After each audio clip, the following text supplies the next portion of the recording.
Well, unfortunately, Pennsylvania still doesn't have a state budget. We're 80-some days without a state budget.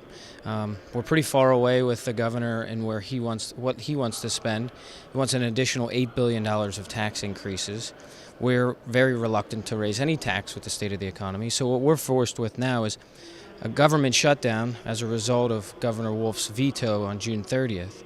So we're trying another approach. We're at least going to say to these agencies, to Leslie back home, who's contacted me, and she works at the CYS, and she said, listen, we don't have state funding.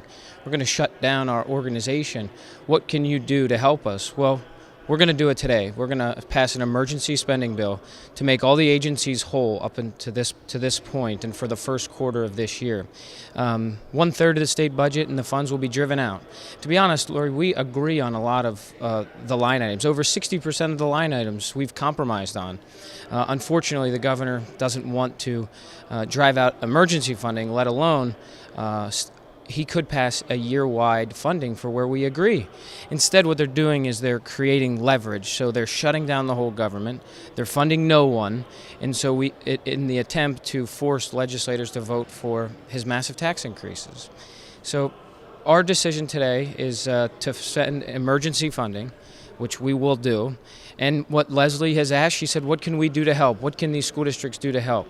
Call Governor Wolf. Tell him there's no need to veto an emergency spending bill. We will go back to the negotiating table tomorrow and into next week and hopefully have a long-term budget solution. But that is a separate issue. And I think people need to understand that they're separate. We can negotiate and continue to negotiate, but this emergency spending bill should never be vetoed by any governor.